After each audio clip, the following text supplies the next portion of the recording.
Rick's voice sliced through the open studio like a blade cutting through silence. Effective immediately. We're restructuring the department. The word restructuring hung heavy in the air as every designer froze mid-task, hands hovering over tablets and keyboards. I stood beside my prototype, 12 months of dedicated work gleaming under harsh fluorescent light, while his son Ty leaned casually against my desk twirling a company badge on his finger. The badge had my name covered by a fresh white label with his name printed on it. "Hand over your keycard, Kat," Rick added, pretending this was routine procedure. Just another ordinary Tuesday. My hands didn't move from my sides. My jaw clenched tight enough to hurt. Around me, everyone watched in uncomfortable silence as the boss fired the woman who'd built the very product they were about to sell to their biggest clients. The prototypes I'd shepherded carefully for 11 long months were stacked behind him on the presentation table, still warm from the 3D printer. No one made a sound. No one defended me. The silence felt like betrayal all by itself. No one breathed. The air felt thick and suffocating. I set my tablet down slowly and deliberately, the metal edge tapping once against the table with a sharp sound that echoed. "You're replacing me with your son?" I asked, keeping my voice steady and low, refusing to give Rick the satisfaction of seeing me break down. Rick smiled in response, tight and rehearsed like he'd practiced this exact moment in his bathroom mirror that morning. "Let's keep this professional, Kat. These decisions are never personal." Professional. That word landed like a physical slap across my face. Around me, chairs creaked as people shifted uncomfortably in their seats. Eyes dropped quickly to keyboards and abandoned sketches. I reached for my coffee mug, the one that said "Design is solving what people break" in bold letters, and felt heat crawl up my neck and flush my cheeks red. But I didn't cry. I didn't raise my voice or make a scene.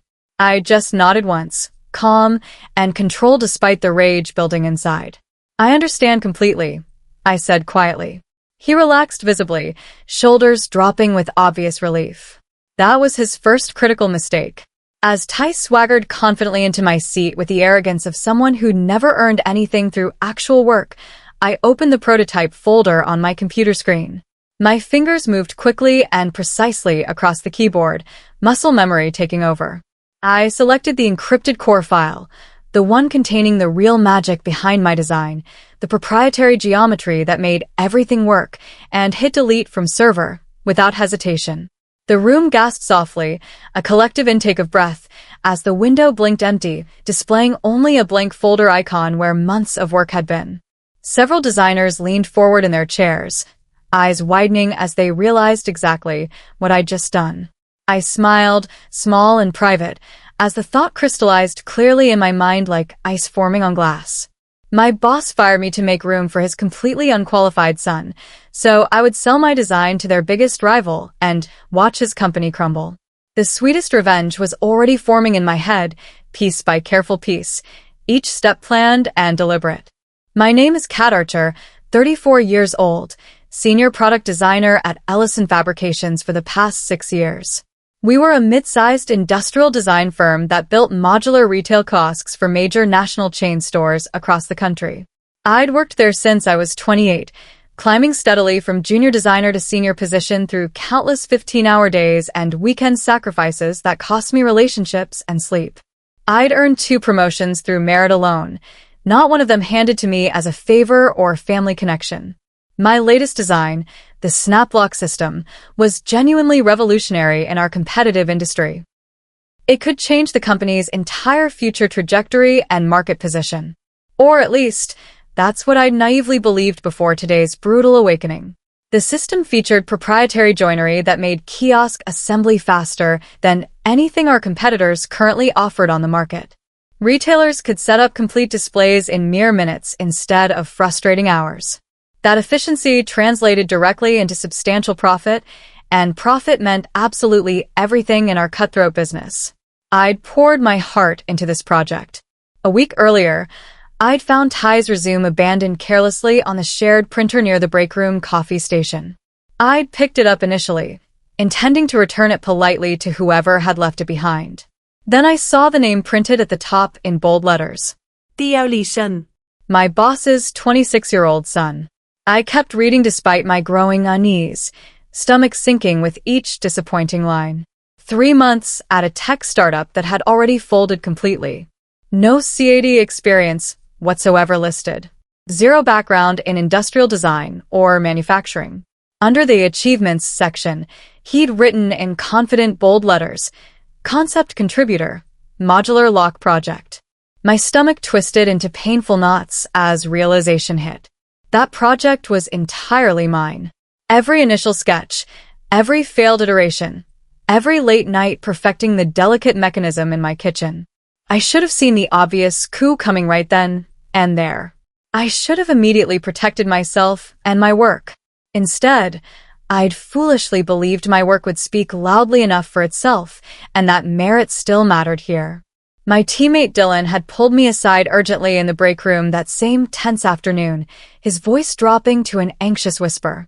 "HR's been cleaning personnel files all morning," he'd said, glancing nervously toward the hallway like someone might overhear. "Rick's been telling people he needs fresh energy on the design team." Fresh energy.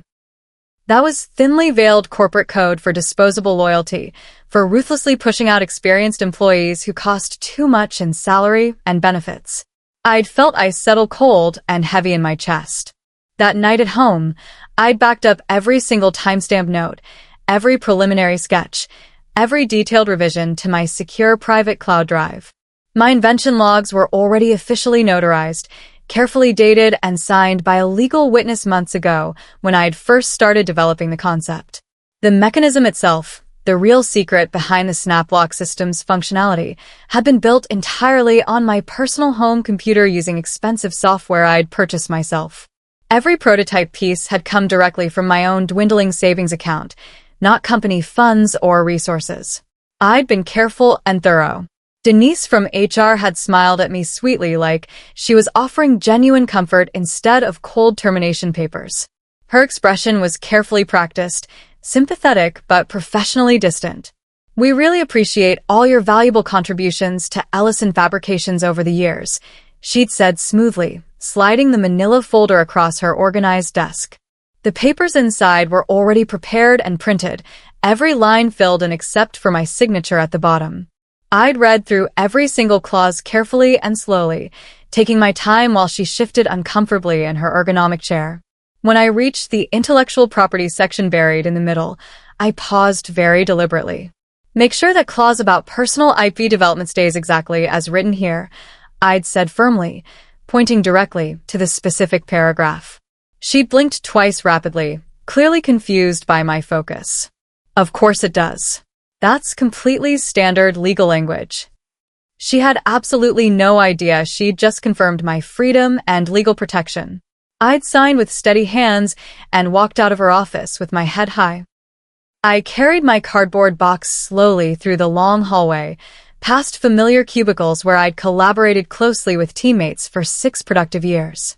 Designers looked away quickly and awkwardly, pretending to focus intently on their glowing screens as I passed by their desks. Some typed frantically at completely blank documents. Others suddenly found their abandoned sketches absolutely fascinating. The silence was deafening and deliberately uncomfortable. Near the main exit, Ty stood leaning casually against the wall with his arms crossed smugly, that same infuriating expression plastered across his privileged face. "Wish me luck in the new role," he said cheerfully, grinning like he'd accomplished something genuinely remarkable. I stopped walking, met his eyes directly without flinching, and kept my voice perfectly calm and measured. "You'll need a lot more than luck," I said quietly but clearly, and kept walking steadily toward the glass doors. The afternoon sunlight hit my face warmly as I stepped outside, box balanced in my arms, future uncertain, but somehow hopeful. That same night, I sat nervously in a quiet booth at a downtown restaurant across from Armin, the respected design director at Northline Dynamics. They were Ellison's biggest and most feared competitor, the company Rick constantly worried about intense quarterly meetings.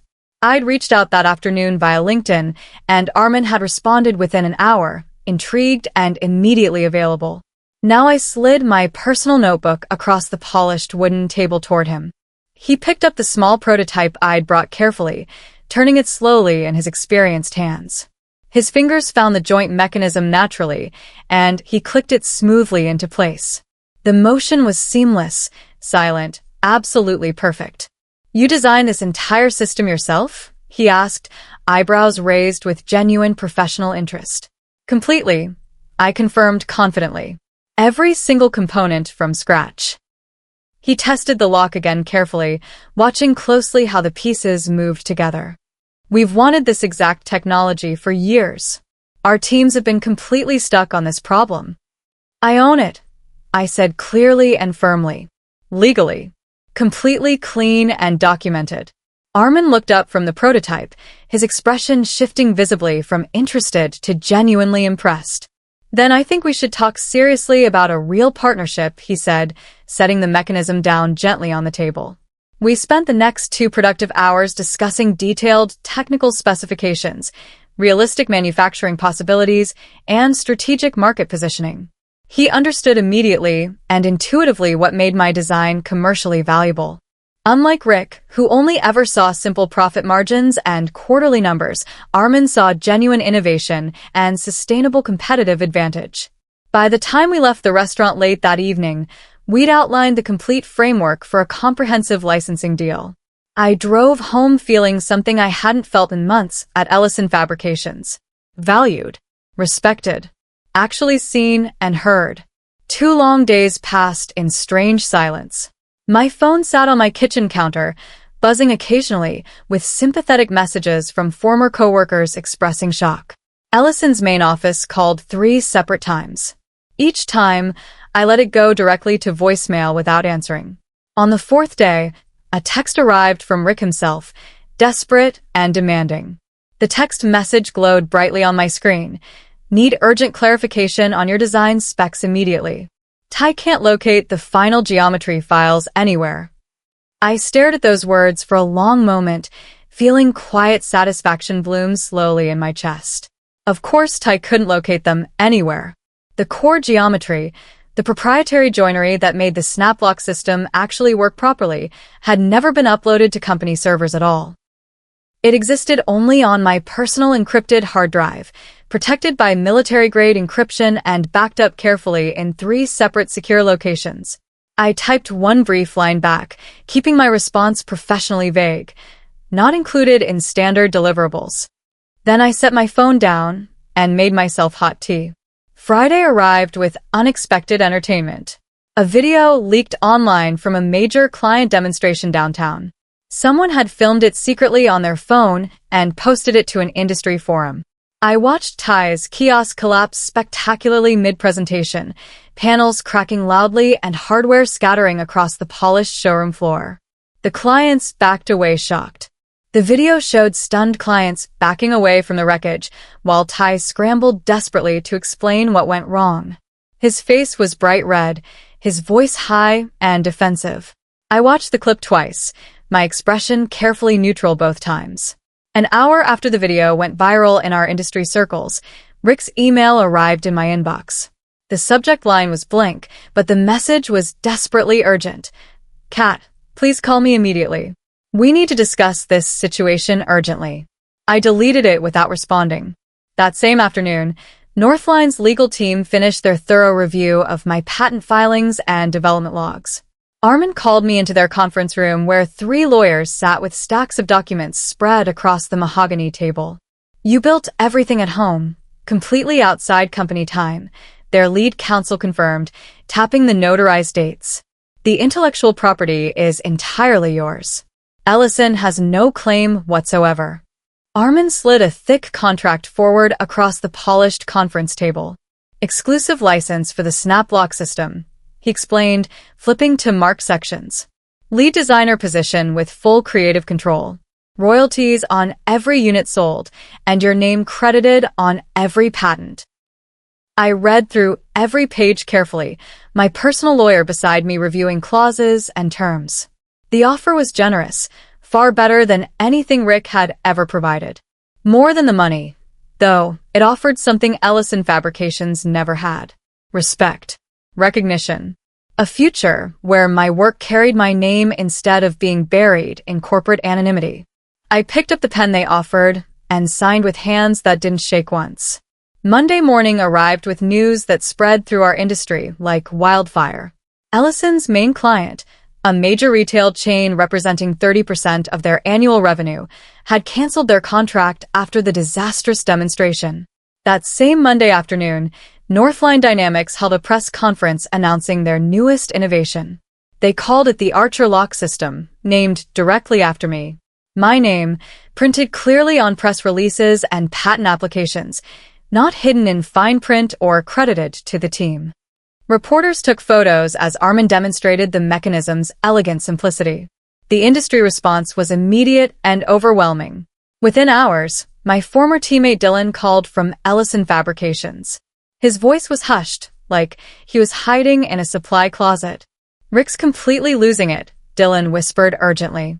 "He's blaming everyone, shouting in meetings, threatening people's jobs. The board received your press release. They're asking questions he can't answer." I said nothing for a moment, just listened to my own heartbeat in the silence. Finally, I spoke. "Dylan, if you want out, Northline is hiring." "Seriously?" Hope crept into his voice. "Send me your portfolio tonight," I said. 2 weeks later, Northline's CEO stood at a podium in their main conference hall, surrounded by industry press and potential investors. Camera flashes popped like stars as he adjusted the microphone. "It's my privilege to announce our new Director of Product Innovation," he said, gesturing toward where I stood off stage. "Please welcome Kat Archer." I walked into the lights wearing a navy suit I'd bought specifically for this moment. Applause rolled through the room, genuine and loud. For the first time in my professional career, my name wasn't buried in an acknowledgments section or attributed to a generic team. It was front and center, exactly where it belonged. I took the microphone and spoke about innovation. I spoke about persistence, about the importance of protecting your own creative work. Afterward, reporters clustered around me with questions. My phone buzzed constantly with congratulatory messages from designers across the country who'd followed the story. 3 days after the press conference, a thick envelope arrived at Northline's legal department via certified mail. Inside was a cease and desist letter from Ellison Fabrications attorneys. They claimed ownership of the SnapLock system, citing my employment contract and demanding I stop using their proprietary technology immediately. The letter was full of legal threats and corporate bluster. Our legal team read it calmly, then pulled out my meticulously organized files. Naomi, my personal counsel, smiled as she assembled our response. Timestamped development logs showing every iteration built at home. Receipts for materials purchased with my own money. Software licenses in my name, not the company's. Dated photographs of prototypes on my kitchen table with visible calendar backgrounds. Notarized witness statements confirming my independent work. "They'll drop this before discovery even starts," Naomi predicted confidently. "They have absolutely nothing." She was right. Within a week, Ellison's lawyers went silent. Employees began leaving Ellison Fabrications in a steady stream over the following month. First one designer quit, then another, then 3 more in the same week. The exodus was quiet but devastating. Dylan texted me regularly with updates. Half the design team's actively job hunting. "Nobody trusts Rick anymore. Everyone knows he stole credit for your work and then threw you away." I responded carefully, professionally. "If anyone wants to talk about opportunities at Northline, have them reach out directly." 6 former colleagues contacted me within days. I interviewed all of them personally, remembering how each had looked away when I'd carried my box down that hallway. But I also remembered the good work we'd done together, the late nights collaborating on difficult problems. In the end, I hired 4 of them. Not out of spite toward Rick, but because they were talented and deserved better. Northline was building something new, and good people deserved to be part of it. Insiders leaked information about an emergency board meeting at Ellison Fabrications. According to multiple sources, the board had demanded Rick's immediate resignation. Following the client losses and public relations disaster. He'd argued back, reportedly red-faced and sweating through his expensive shirt, insisting loudly that his son had secured the patent rights. But Ty hadn't secured anything. There was no patent application, no intellectual property documentation, nothing but failed prototypes and Rick's empty promises. The board reviewed financial projections showing catastrophic revenue losses directly tied to Rick's decisions. 3 major clients had already left. 2 more were reconsidering their contracts. Northline was aggressively courting every dissatisfied Ellison customer with a superior product that actually worked. The numbers didn't lie. Rick's leadership had driven the company toward collapse in less than 2 months.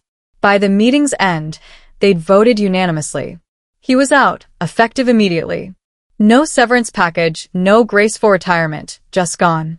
Ty posted a message on LinkedIn trying to salvage his reputation. Proud of my dad and everything he built at Ellison Fabrications.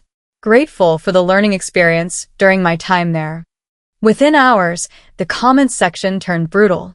Industry peers who'd seen the disaster unfold replied with barely concealed contempt. Several people linked directly to my press coverage, congratulating me instead and pointedly ignoring Ty's attempt at redemption. Someone posted the video of his failed demonstration with a comment, "This is what happens when nepotism replaces merit." Another designer wrote, "Cat Archer built what you claimed to own. That's not a learning experience, that's theft." Ty deleted the post by evening, but screenshots had already spread across professional networks. His name became a cautionary tale in design forums, a perfect example of unearned privilege meeting inevitable consequences. I never commented publicly, never added to his humiliation. I didn't need to. The truth spoke loudly enough. Ellison Fabrications' largest remaining contract, worth millions in annual revenue, officially shifted to Northline Dynamics the following month. The retail chain's procurement director called Armin personally to explain their decision. "We need reliability and innovation," she'd said during a meeting I attended. "Ellison gave us neither. Your team, specifically Cat's design, solves problems we've struggled with for years." Investors fled Ellison's sinking ship rapidly after that announcement. Stock prices plummeted as financial analysts published reports questioning the company's viability without its star designer and flagship product. Industry publications ran articles with headlines like "How Ellison Lost Its Edge" and "The Cost of Undervaluing Talent." Within 6 weeks of my termination, Ellison Fabrications had lost 40% of its market value. The board removed Rick permanently and began desperate restructuring efforts. But the damage was done.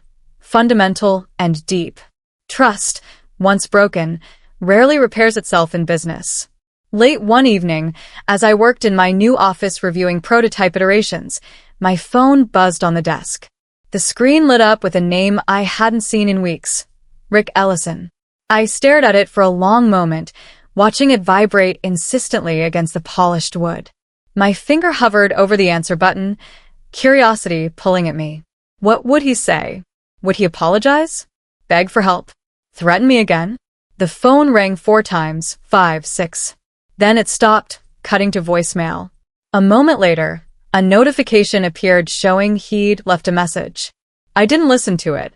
Instead, I blocked his number completely, erasing him from my phone as thoroughly as he'd tried to erase me from his company.